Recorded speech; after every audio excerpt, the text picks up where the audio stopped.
circularity in the built environment is a completely new thing that's just come out within the last 2 to 3 years. So our logic is have recoverable resources, or at minimum a reusable resource. Okay, so this is not designed for destruction. Yeah, we are designed for disassembly so that it can be disassembled, reconfigured, reoriented to make the next room that you need. So that's one economic footprint that we're adjusting in that is the whole waste cycle.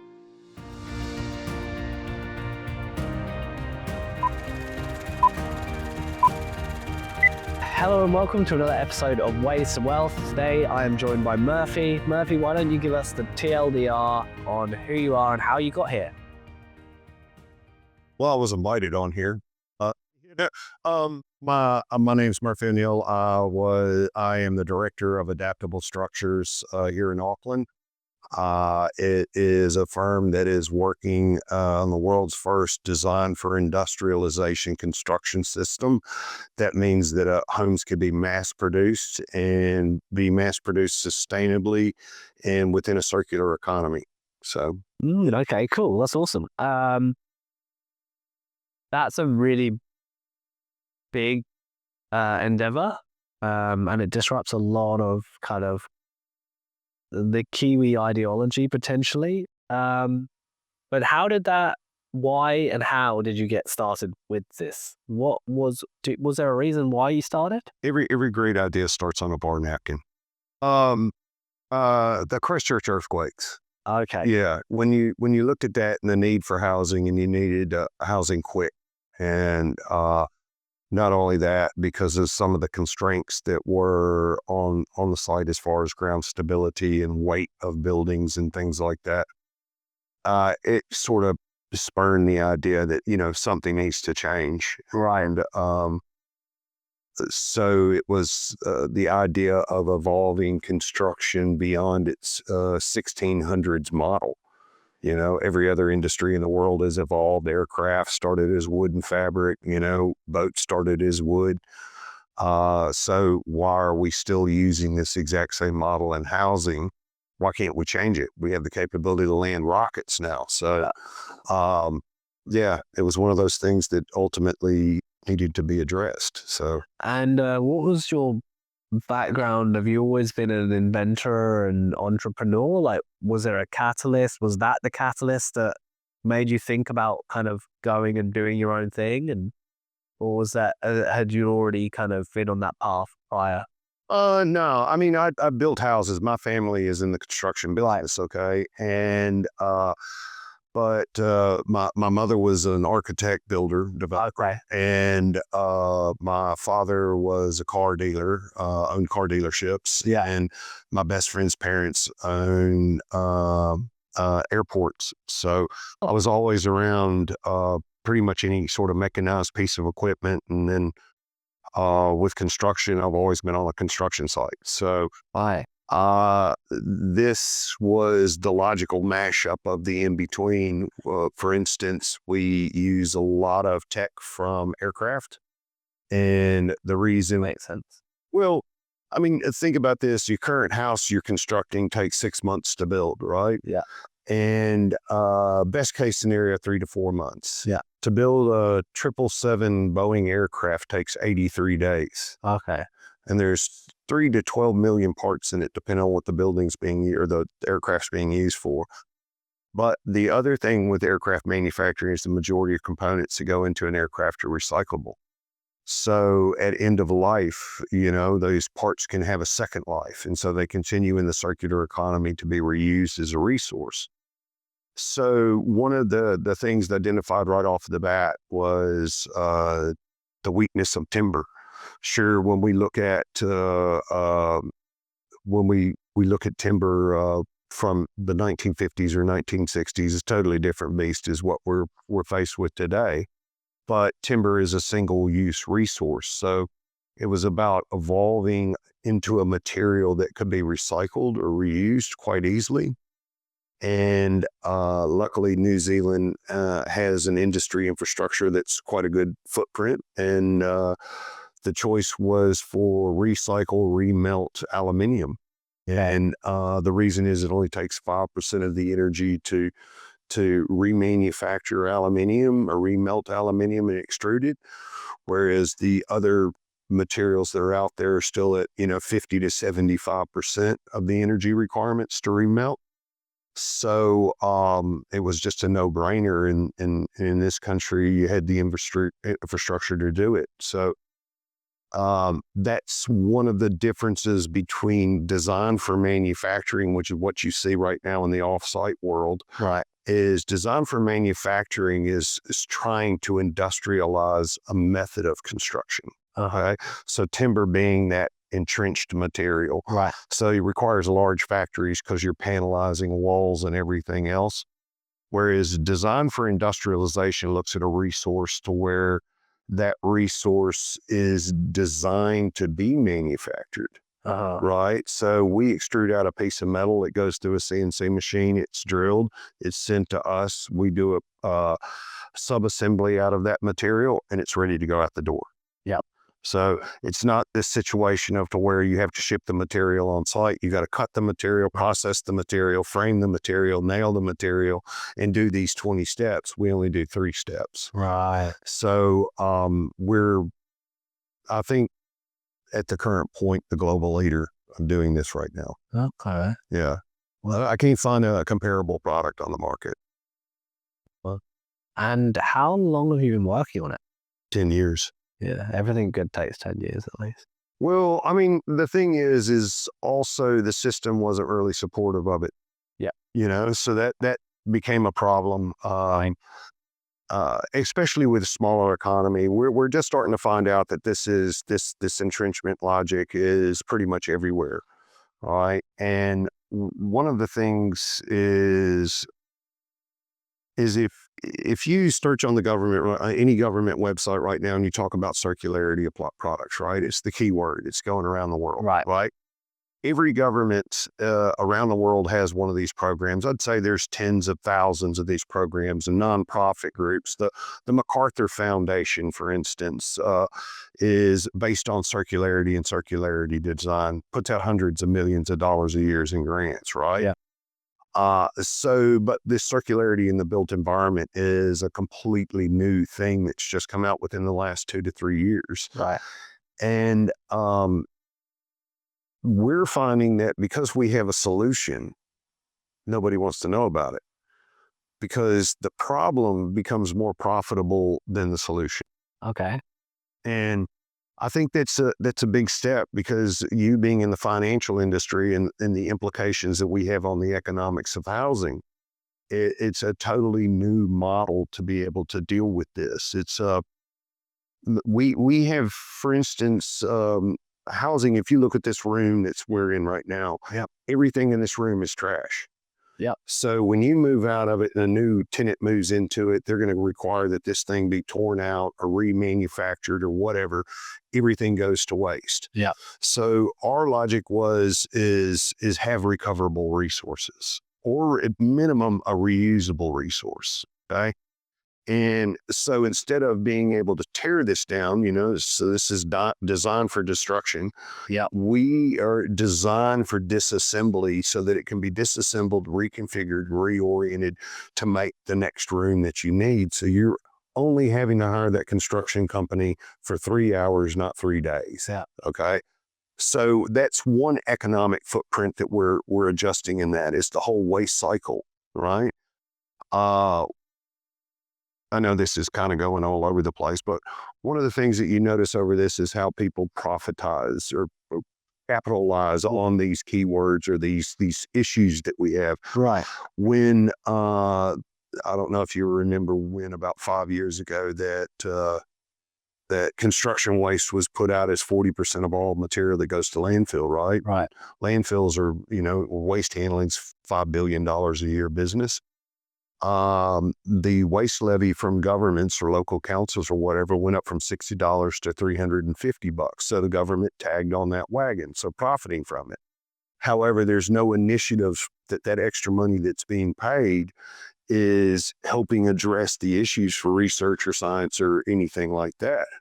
So it's this design recovery and resource issue this is why it took 10 years to do this, is because we didn't have the support. We don't have a model to follow. There's nobody out there doing it. And the governments are now in this situation to where they're tied up talking about it. They're not tied up. It's a, what do we say? It's what's happening is there's publications, not progress. Yeah. And even this afternoon we have a discussion. Theater. It is theater. It is truly theater. If that's a good way to put it. Yeah, and I mean, we've been through in the last 2 years a new government that's come in. The previous government spent hundreds of millions of dollars on this and had absolutely no progress in that direction. Now we've got a new government that's in power, and they're essentially touting the same issues. And unfortunately, because we have a different model, the books are thrown at you. Is like, it's not your first time offender. This is your 50th time. And things that we address in our design, for instance, rotting of a structure, because we're using aluminium doesn't rot. But we still have to comply with all the standards for rotting materials. You see what I mean? Because that's the way the progress is. That's the material intrinsic.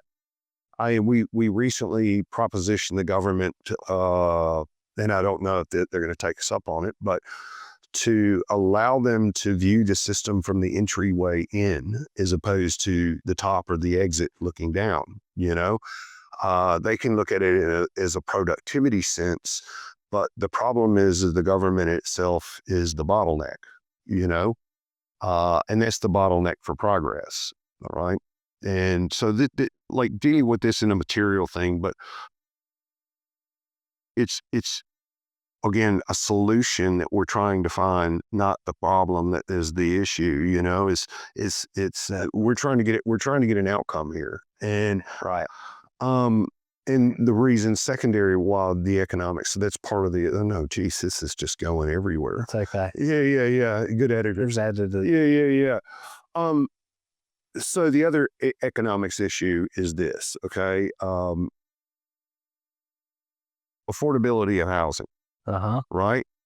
And you should know this. So we talked before this about new homes and your bad idea, stay out of it. Mortgage is not a great financial investment. Good for long term, but not for generating capital, sort of thing, rolling it over.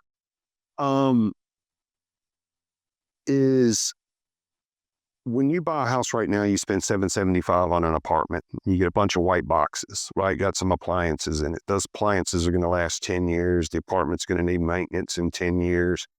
But you're stuck with a standard box. Box can't change. Yep. You can't change it. You can't even change color on it, and that model for 775 is constrictive, because that 775 over 30 years is going to be $932,000 in interest. Final price for that property is $1.7 million, and that property will never be worth $1.7 million. Yeah. Sure, if every other house in the country burned down, then yes, it would be. What we look at is a model of housing to where your house can change. Right? This is the hard thing to explain. You just graduate university, you need a property, you need to get in some place to live, okay? And this model affects multiple levels of what's going on right now. 775 is your only thing. We're trying to look sub 500, all right? So you start with a section, a little piece of dirt, and then you've got two modules on it. One module is a bedroom, a living room, sort of, fold away bed, and the other one's a kitchen and bathroom. You need another room, you add another room to your house, right? Like Lego. Like Lego, exactly, right? And you have a baby, add another room, okay? And it bolts on. These additions take 2 days. And the thing about this economics-wise is that you also have asset in your house that's recoverable. So that module can be disassembled and sold on Trade Me. Somebody else can buy it and use it in theirs. We've gone as far as doing the interiors like that. So the interiors can be taken out of them and swapped between a different unit. So instead of having a tear out situation that you're going to throw away all this material, the first thing on site is a skip bin. The first thing comes up is take a picture of your interior, put it on Trade Me, and say we're selling this for $2,000, right? So you get a recoverable resource or an economic asset out of this. Whereas in your traditional $775,000 apartment, you would never be able to sell part of your apartment, you know? So that ends the waste stream and it deals with the economics of a house. We're trying to hit the cost of each one of these modules being about $50,000, right? Okay. So that means that you're mortgaging similar to a car, 3 to 5 years. Now, sure, you might be paying the mortgage on the land for 30 years because the land's going to cost you a heap, Right. but that's a minimal part of it. And your home can adjust to your lifestyle or your economic, income, your situations.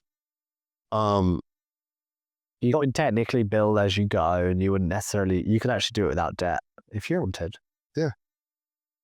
And again, this is a hard model for anybody. I've tried to be in contact with the banks and talking to people with the banks. But again, this situation is so new. How do you deal with something that's the price of a car? We want something that's $900,000 because your deposit's going to have to be $200K. And I mean, I'm sure you're aware the bank's taking all the grief several years ago about the $300 billion profit or whatever it was. And that in itself is a scam. I know that's a tough one to say. I don't know, shopping for deposits, you've heard that term? Yeah. Right. Yeah. It's just like now the banks are offering interest-free or interest-only loans on housing. For 10 years. I think that was it. So you just pay the interest. That was 10 years. Only for 10 years. Yeah, interest only. That's crazy. Well, it's insane, isn't it? It is.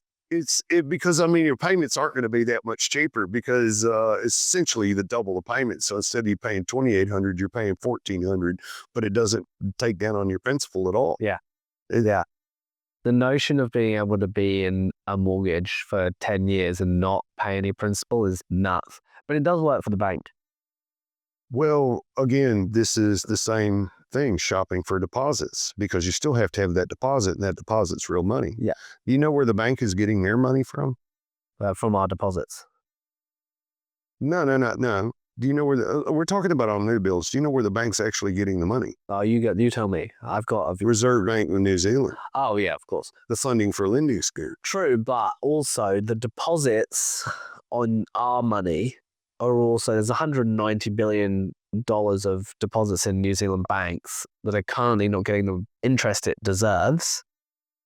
But then banks go and then lend against those bonds on. So 70% of the assets on the balance sheet is deposits. Which means that the bank without those deposits could not lend any money. Oh, of course. I mean, that was years ago. I mean, there were two critical things that happened in the Labor government that was about that. And one when Jacinda tried to tax all freehold property. And she came out and she said, all these freehold properties are out there. They need to be taxed because that's wealth. And most of them are actually retired people that were living in there. So there was an uproar. That article's been scrubbed from the web. The second one was she went out to the banking association, said the banks need to loan more money for housing. And the the banking association came out and said, if you want us to loan more money, the government needs to pay off its debts, right? Because we're overextended into New Zealand already. And that's where the funding for lending program came from. So she killed two birds with one stone. So the system is able to tax the people who have an extra 2%, half of OCR off of the mortgage. The Reserve Bank of New Zealand's getting back. So effectively, the government did quite the opposite of making houses more affordable. They made them more expensive. Yeah. So, but it's not real money. It's a security. So Reserve Bank of New Zealand is basing that off of the security. Well, and banks only only do a good job of lending against assets. True, but see, this program was meant to incentivize new builds, right? So a lot of the new construction stuff that's out there is being funding for lending. So the unsecured ones essentially are the like old homes that wouldn't qualify under that, Right. So that's where that deposit money gets spun back into the system to go for housing on those ones that won't be lent for the funding for lending program. Yeah. So it's still a shopping for deposit scheme, but it also doesn't justify the amount of money that that was being paid out to shareholders of the profit that was coming from that company. Yeah. And obviously all of the banks that are here in a big way are obviously Australian, so none of the profits from shareholders come back. And it was interesting who wasn't getting the benefits of that program, wasn't it? The funding for lending program. Kiwi Bank and TSB were both sort of cut out and ostracized out of that group. That's really interesting. And those are the Kiwi banks, and that doesn't make sense. But that goes against the idea that I have that the majority of connections that are being done for innovation and everything in this country, anything to do with it is always corporate and it's always overseas, right? And that means you get free vacations, Yeah, true. free overseas travel, Well, there are a lot of the ultimate kind of owners of mature assets in this country ultimately end up offshore because that's the liquidity, right? That's where the exit comes for those prior shareholders. As a private equity firm out of Australia or the US that comes in and swoops up the assets at a lower multiple than they would otherwise. Well, that's entirely played on by the currency exchange too, isn't it? I mean, right now we're sitting at what, 59 cents or something like that? Yeah. So if you were to measure your house price in US dollars over the last 4 years, you would be down like 40%. Yeah. So rather than the $161,000 you're down, you're down maybe, another 100K. Yeah, but see, there's still that issue of, it's like, for instance, New Zealand spends $180 million or more a year on homelessness and homelessness initiatives, right? But there's still homeless people. The problem being more profitable than the solution. So it's again, it's one of these tough metrics to get because they're so in depth in the overseas currency and I think it's hard to think about. I think it's like a bit of it hurts your head to start thinking about, well, is my buying power being eroded by a currency that's that we're subservient to? Because you just think, oh, I earn 100,000 New Zealand dollars a year. You don't think, oh, if I convert that into pounds or euros, we had $33,000. Oh, I just think about it. Yeah. Especially to the US dollar. But I mean, that was one of the things that BRICS was trying to address during the Ukrainian-Russian war, the exchange and removing the US is the pivot point of all of this and allowing people to transact in their own currencies, and that is an interesting one. I mean, well, like, because we use remelt aluminum in our process, we're based on currency exchange one, but also the London Metals Exchange. Yeah, right. So the energy crisis in Europe affects our metal price, whereas as well as the currency exchange. So we have a multiplier that goes into that. But as in a material resource, the one thing that we do know is that the price of this resource can go down. Yeah. Whereas with timber, only ever goes up. Oh. You not know that? No, I did not. It always goes up. I don't think it's actually. I know that there are estimates out there for it being sold as the board foot, but I don't know how well it's actually controlled in the aspect of as an international commodity, like pork bellies or, corn or whatever. I don't think that it's traded like that. Right. So. I mean, but again, we're in a country that everything's based off the same with intellectual property and everything else. It's an extractive resource. We can extract it from here and take it overseas. That makes the footprint of New Zealand look bigger. It doesn't really do much for the people or the population, as far as an economic investment, You have this interesting situation with New Zealand where you need to export things. However, traditionally what we've exported has been either atoms or IP. Yeah. Deep tech in many ways as well. Yeah. So which then you also have kind of the broader economy, which is, I guess, smaller in scale and more grassroots, kind of small and medium enterprises, mom and pop shops. Yeah. So what you end up with is a little bit of a potentially a productivity challenge where, the large scale exports, where the big money is controlled by external international parties. And then the kind of on the ground grassroots businesses are owned by the incumbents. However, what we've seen in small and medium enterprises, is we could do a bit better at, succession planning, modernization, and these kind of good practices that can actually make your business worth more. And then with the succession piece, that's a very natural way for someone in a business to potentially earn wealth, is actually to own part of the business. Yes. Oh, I mean, like the employee ownership program or scheme in the United States is quite big, and it is a good model to follow because distribution of wealth. I mean, you have to recognize I've got a great team. I love my team.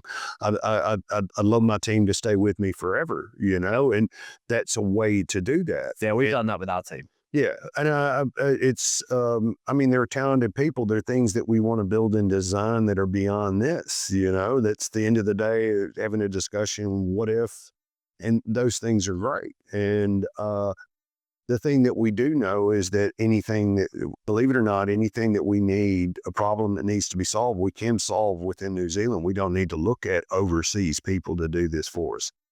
The problem is as we found, is that Avondale is not a vacation destination, but Amsterdam is, So you'll have these government people fly to Amsterdam or Copenhagen or wherever else to go look at what they're doing there, but they won't look within and drive 20 minutes down the road to go see what an issue is. And in 14 years total through this development, so I guess 14 years total from 2011, we've had 4 government people show up. Wow.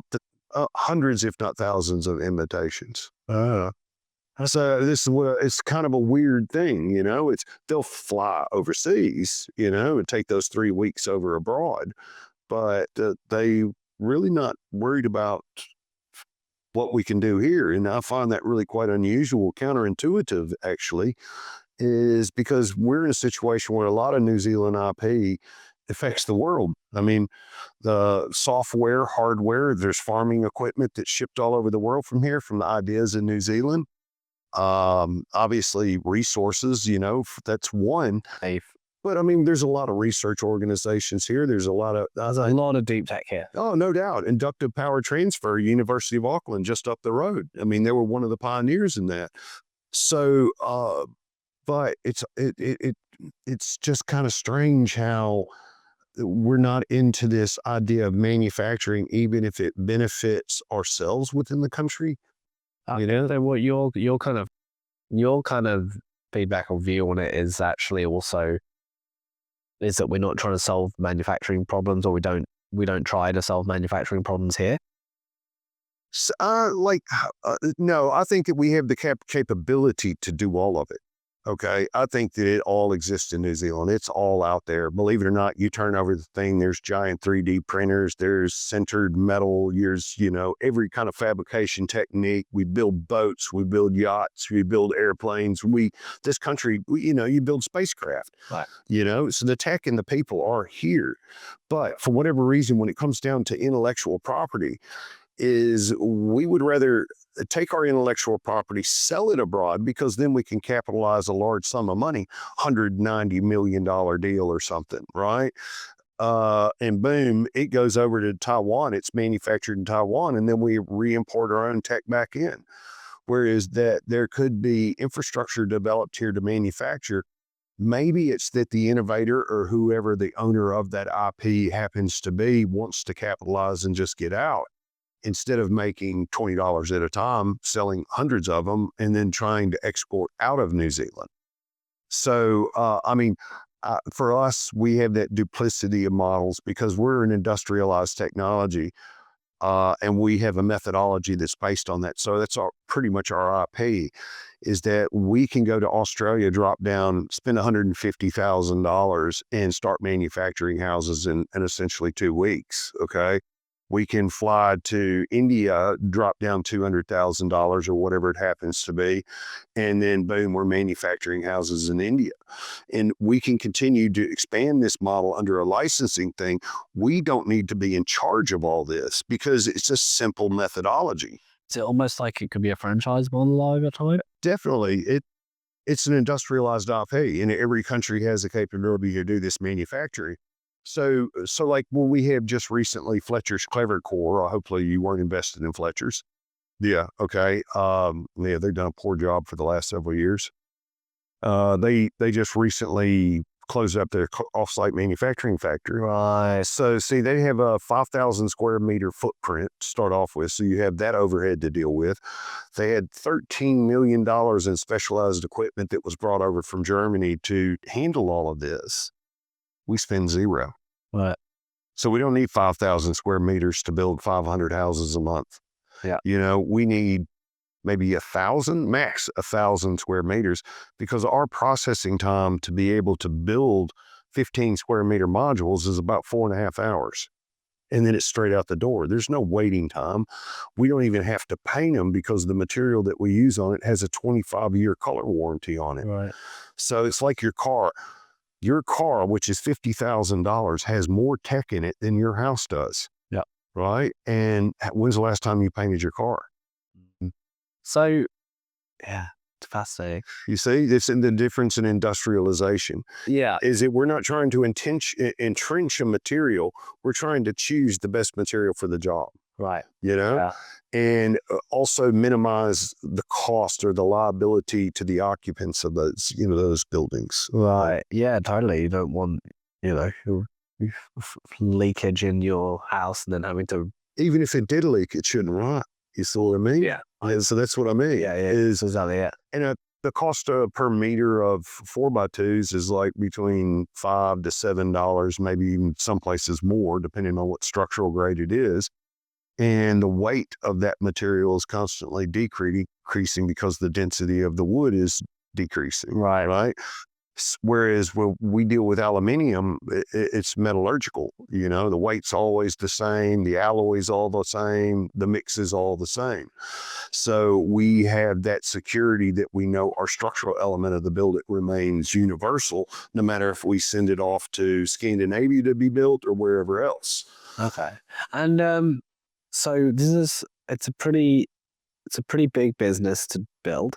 It's very difficult. It's atoms, not bits. Bits is a lot easier. I like bits. How have you approached getting the funding you needed? And I self-funded. So you self-funded it all? So you own 100% of it? Yeah. And then you worked with different programs in like Callahan to help? But nobody's helped us. No one. We've absolutely been completely ostracized in the community. Interesting. Yeah. But it didn't stop me. I mean, it drove me even more. Yeah. To complete it. I mean, we're finished. We have modules outside, there's buildings in people's yards to be tested. So they're like, I had a really cool conversation with someone on the podcast the other day who's a TikToker.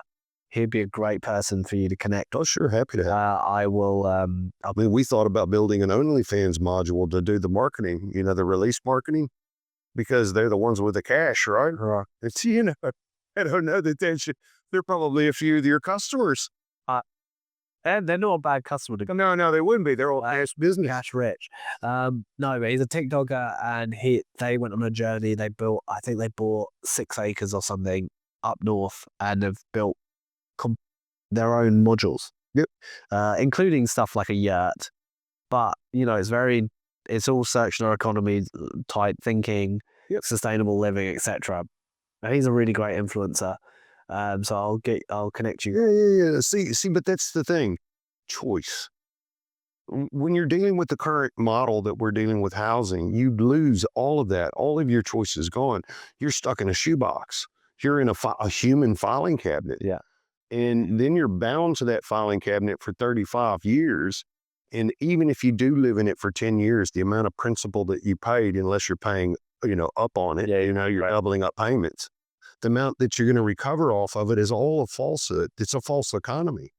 Yeah. Well, I mean, it's interesting. You can rent, you know, you can rent a place in Riviera at the moment at like 30% of what the mortgage would cost you. No shit. Yeah. The 30%. Yeah. So that's when you know that there's a dysfunctional market where the rental yields are basically a fraction of what the mortgage costs. That basically just inherently demonstrates that the market. Oh, and then whoever actually owns that house, because it's probably paid for that you're renting, is just living off of what you're paying. And see, that's just, It works for them because they don't have the debt. yeah. And But when you're trying to yeah. But when you're trying to get to that point, it's very difficult. Oh, yeah. Well, see, that's what we're trying to look at a life cycle of a human being, is that, for instance, aging in place. We're releasing at the beginning of next month an interior fit out system called Payload that allows your interiors in your buildings to change, so to accommodate disability, so universal design, and it also supports aging in place. So like your grandmother, she has that little garden in her backyard. She's been tending it all those years. Just because she gets on an age and, or, has a hip problem or whatever, why can her house adapt to her as opposed to having to force her into a retirement village, That goes to that also is kind of consistent with obviously large homes that people are in that they probably shouldn't be in. They might get a reverse mortgage in the end to maintain the rates, because they've got no cash flow. They're sitting on these big assets that they need to sell. Now, it is a really interesting thought experiment to think about, how you can obviously design your space around the situation and then change the space when the situation changes once again. That's right. You don't need those rooms. Your grandma doesn't need those rooms anymore. Give them to her grandkids, sell them, or gift them to somebody. For instance, with iwi housing, if somebody had an extra room and a family had another baby, they could just transfer that room over to it. It's a 2-day ordeal. Yeah. Yeah, it's interesting.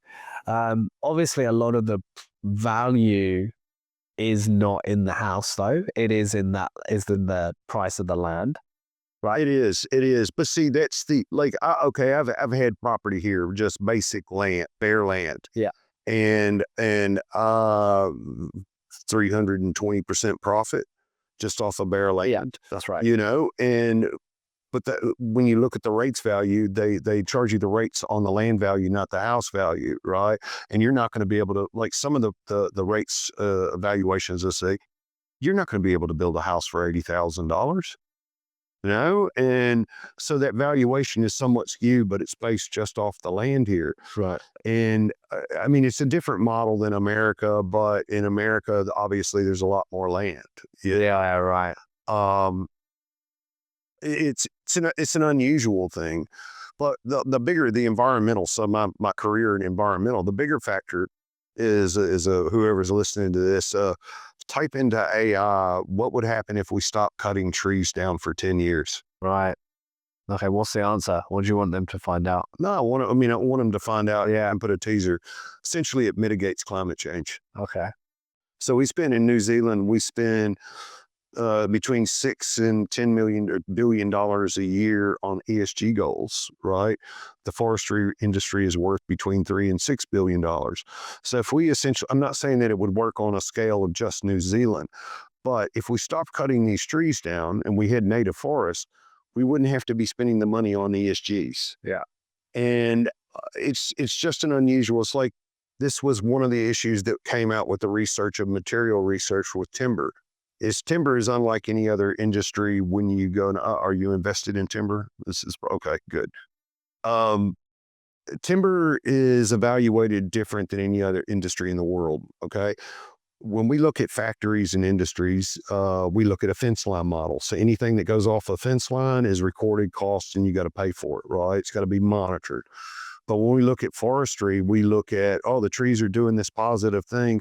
We cut the trees down, we take them to a factory. Now we start measuring the environmental impact of the trees, and it's always going to be positive, But when we look at the true impact of the industry of forestry is they cut these trees down, they leave a bunch of crap on the ground.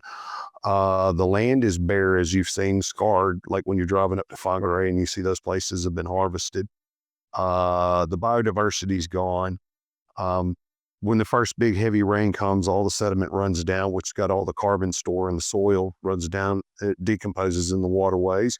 Sometimes when we have like cyclone incidents, the slash washes down, tears down infrastructure and does all of this.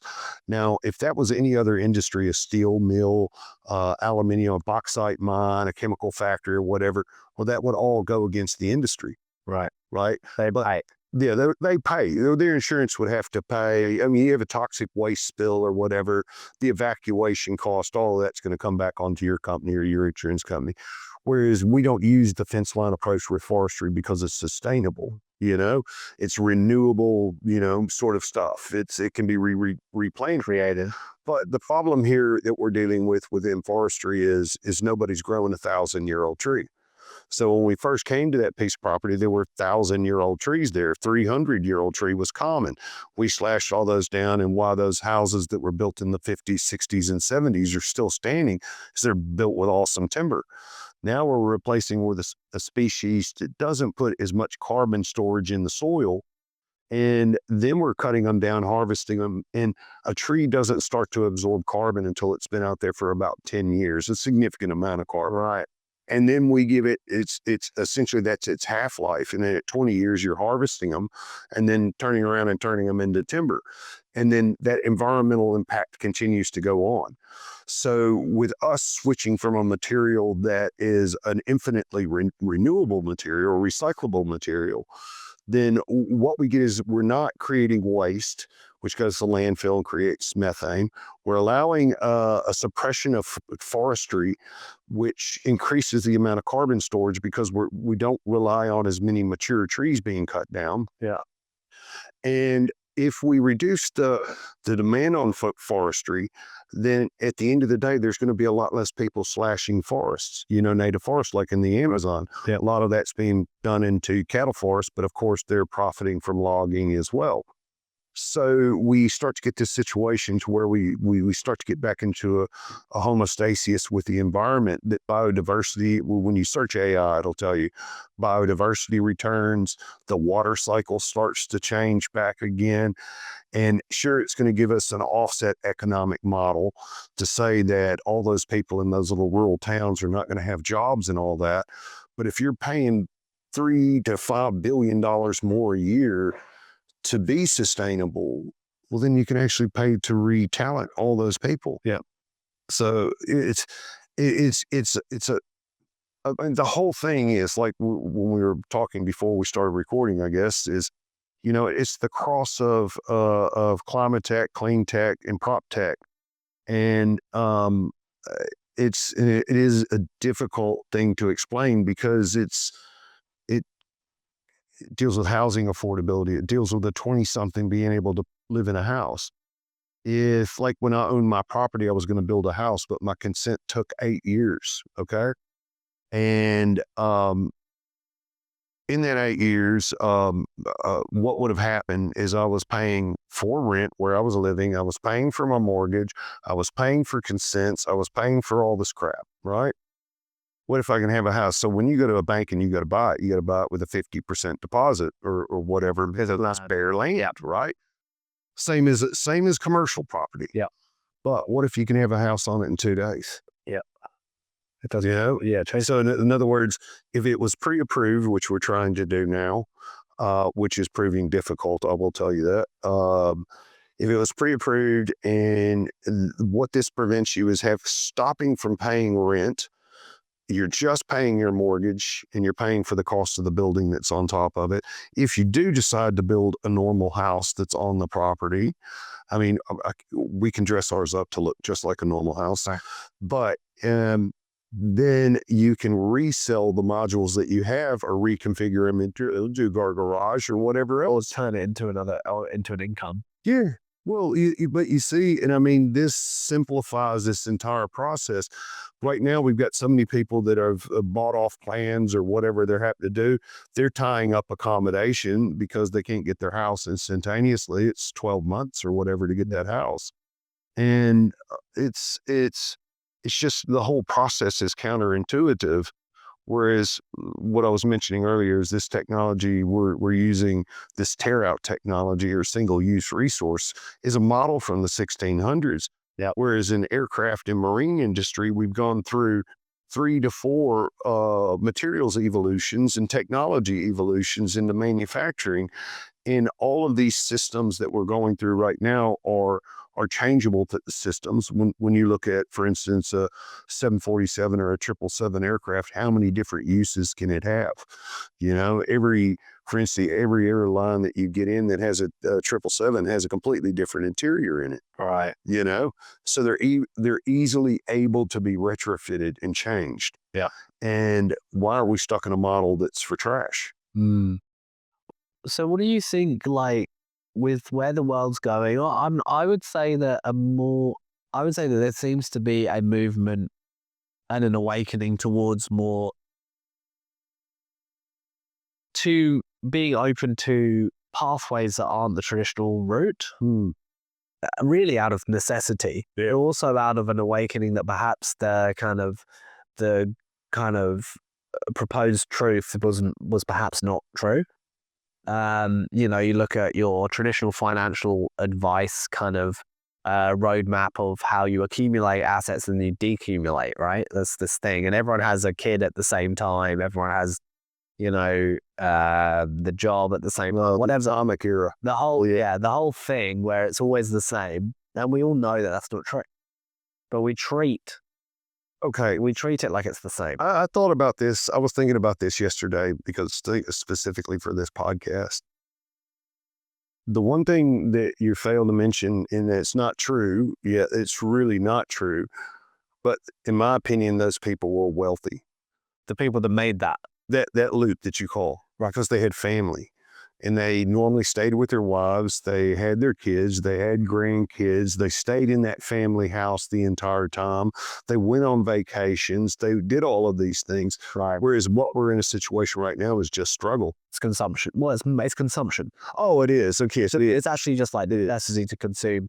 And consumption's higher because what you do when you make it all individualized, then if we go on that stream of thought, if you make it individualized, you're not bearing the cost. You know, we were talking about the whole concept of Acuity being almost like a guild. Yeah. And obviously, with our holding company, we have many entities we own a portion of where we've added value. Yes. And how can we do that without charging them, right? Money. Yeah. Is because it's not individualized, we benefit from like basically subsidized costs of different functions of our group because we are spreading it across 20 companies. For example. Yeah. And it's the same thing with individual consumption and individual living, right? Like you got a family of 8, you know, in the family of 8 across maybe 2 generations. Yeah, okay. And they used to exist, families. Oh, of course. And you know, the cost of time, you know, actually maintenance and keeping the house going, plus the cost of living, basically is shared amongst more people. Yes. And in a kind of more kind of closed loop ecosystem within family units, right? Whereas obviously over time, we've gone away from that family unit model, which is what you're mentioning, into more individualized consumption. So I have 5 subscriptions and, you know, like for all the different things. Whereas if you look at the traditional model of having one family home for a while and staying there longer before eventually maybe going out and buying, or maybe what happens is you end up with the family home and you build a home on the side that then takes care of the grandparents. I remember my grandparents in the UK, they were able to get a home because they basically bought with their parents and they all lived at it is a common properties. That is a common thing. Like I never heard of that until I came down here. All right. Cause I lived in Australia 2 years before I lived here. And I'd never heard about that parents signing off on loans sort of things, but it was a lot easier. It was a lot easier in America to get a house. You could get a house with like 16,000. You can get a house easy in America, rather. They will got Fannie and Freddie as well, which is a good dynamic here where you've got more variability in your cost of cost of service, right? We've got the Fannie Mae, Fannie Mac system over there. That's right. Yeah. So, I mean, it's kind of like it's almost housing is subsidized by the government. Yep. Yep. That's right. Yeah. It is, which is good for Yeah. good for the consumer there. Yeah. But that would Also good. And housing price is reasonable, other than the couple of high flying destinations where it has gone nuts historically.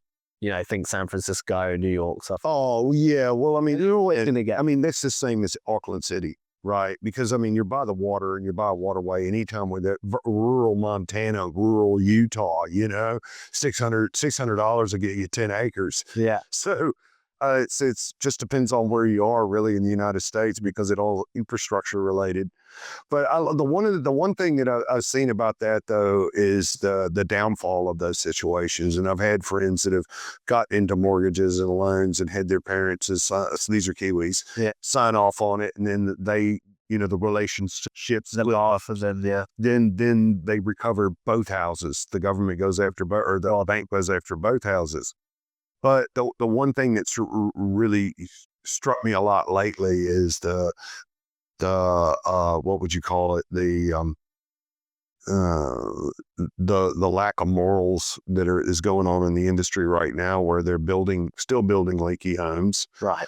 And a guy I work with, his missus is like the lead in an accountant's agency, and she had one of her clients come in the other day and ask if she could pay her bills off. This is a retired woman. Asked if she could pay her bills off at $20 a week because she didn't have any money.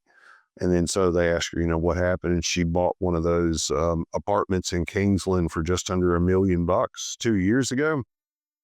And now it's come out that it's going to be a $30 to $80 million renovation on that building because of water tightness issues and things. And then she just sold the property for $60,000. So she's still got a mortgage to maintain of like $800,000 or more, even though she doesn't own a property anymore. So she's still in debt.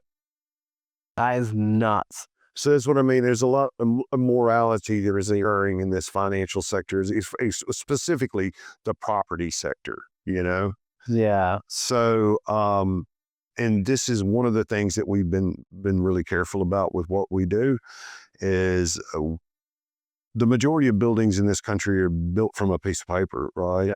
We actually, our first proof of concept's been out in the weather since 2016. And we use that model to refine the model we've had another building out, which is the proof of production units. It's been out since April last year. So we're constantly monitoring that building, temperature, relative humidity, moisture, the whole 9 yards inside the building, just to make sure that we're in a situation that we're not going to put people in this situation. So with where I was going there, and then we went on a tangent. Yeah, we do. I do that. Which was good. It was a good tangent to go on because I think it was appropriate. But given that people are making these more off-piece decisions, I think there's a trend towards that. What does success look like for you in the next 5 years? Okay.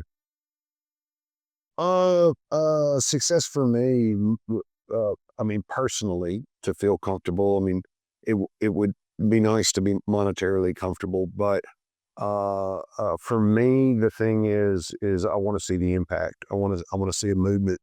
I want to see change. Yeah. Maybe then what does some maybe unit numbers, or what sort of what sort of vision do you have for that change, the impact, not money, not like a monetary value of the business or anything like that, but what sort of adoption kind of metrics or something like that you'd really like to nail over the next 5 years? That would be like, we did a good thing. Well, I mean, we're talking Ukraine right now. I mean, so that there is a discussion that's going on with them as far as the humanitarian aspect. And it's one of those things that can be manufactured in Ukraine or in a neighboring country, that would be more secure for production. Those sort of situations, Gaza, and I mean, for me, it's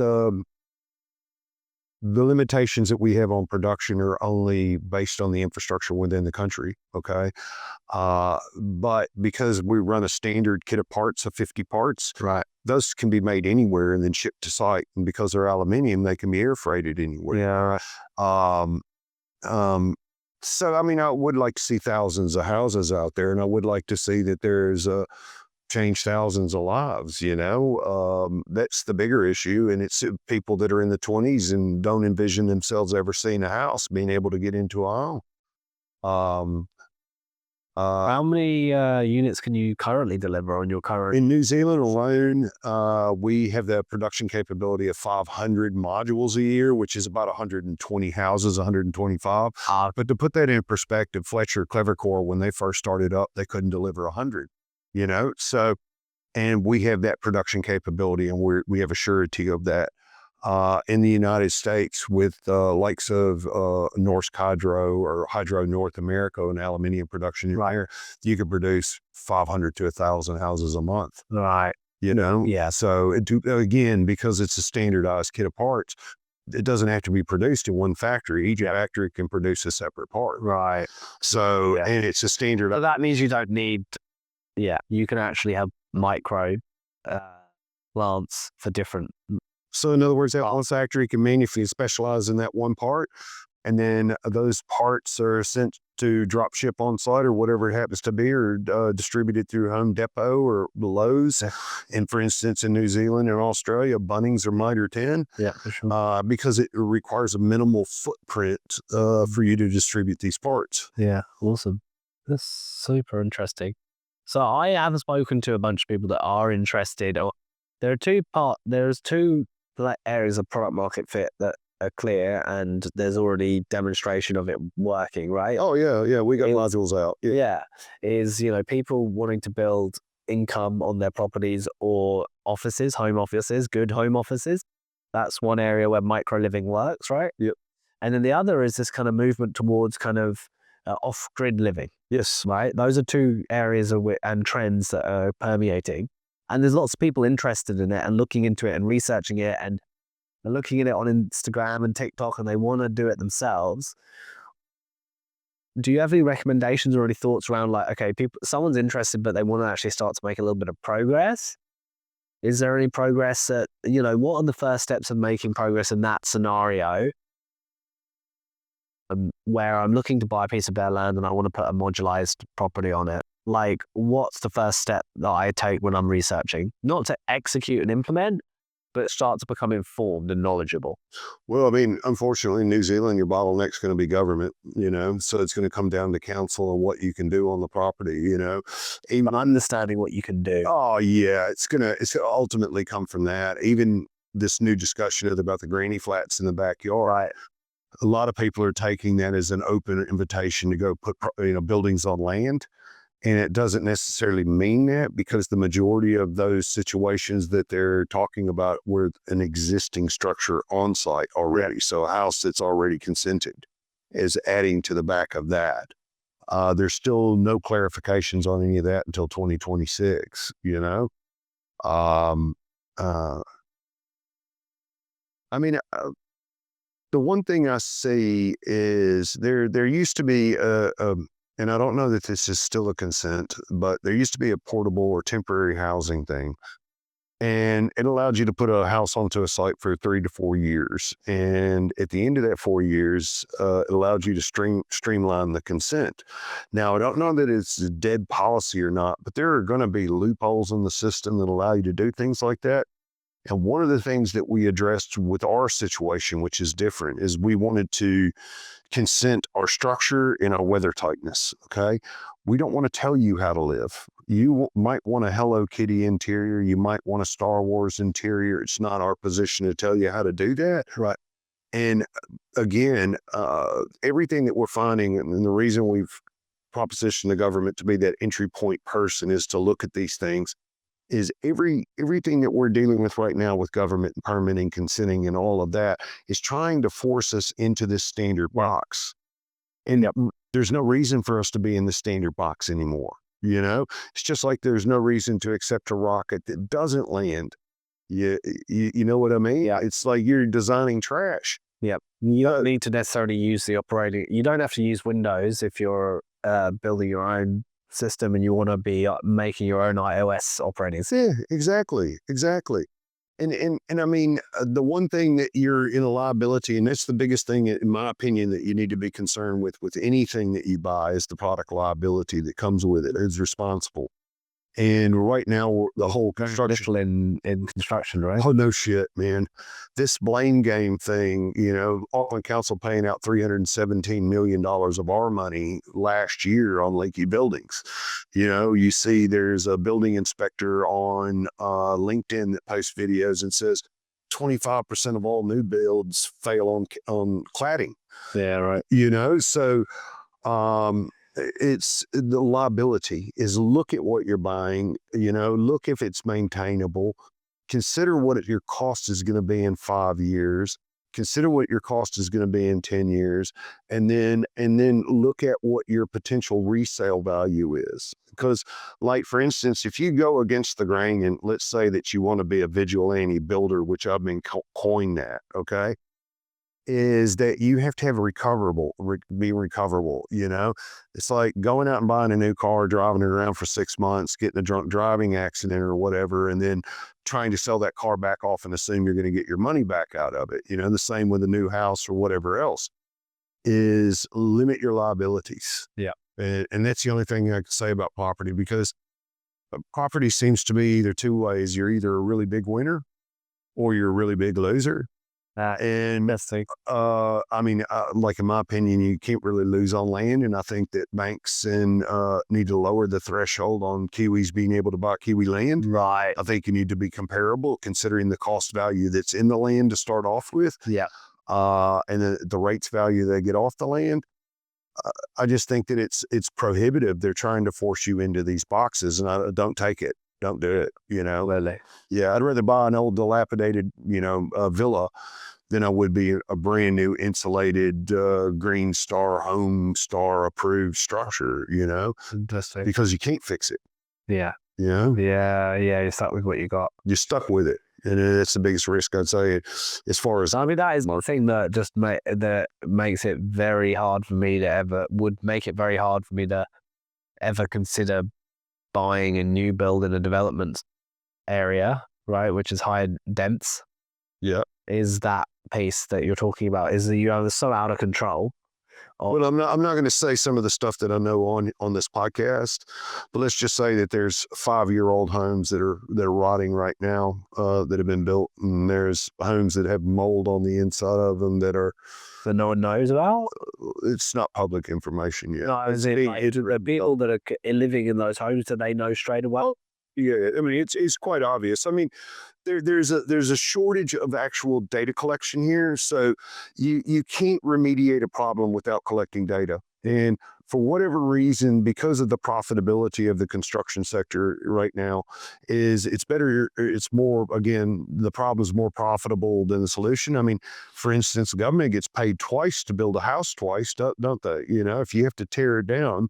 And I don't know if you've seen that Hoban's Living Nightmare apartment disasters and that thing. It's a New Zealand group that's going around. Right. Mate, they're building brand new structures, apartment buildings that before it's ever even occupied, it's got to be torn down. Wow. It's cheaper to tear it down than to remediate it. That's rough. Yeah, nobody's ever lived in it. I'm not kidding. This is ridiculous. And you would think that at the end of the day, there would be people collecting data on all this, and we would be improving the system. But I don't know that any data is being taken into account. I haven't seen any data. Okay. I mean, even some of the materials, like because we've tested everything that we put into our buildings ourselves, okay? And everything's tested to a worst case scenario.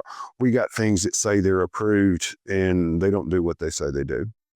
And I'm kind of like, how can it have that? Because, for lack of better words, it's a pay for play scheme here. Right. You pay somebody and they'll do, whatever you want, and you get a little sticker that goes on the bottom of your email or whatever it is. And I don't really believe in that. I don't think that's helping anybody, really. Yeah, it's a compliance and box ticking solution. But yeah, no, too interested in that either. I like to work from first principles. Yeah.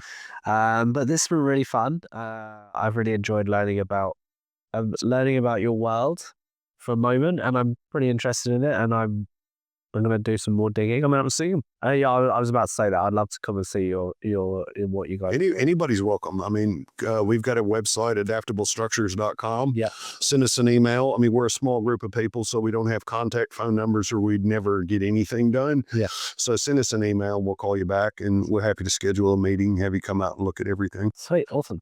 So much.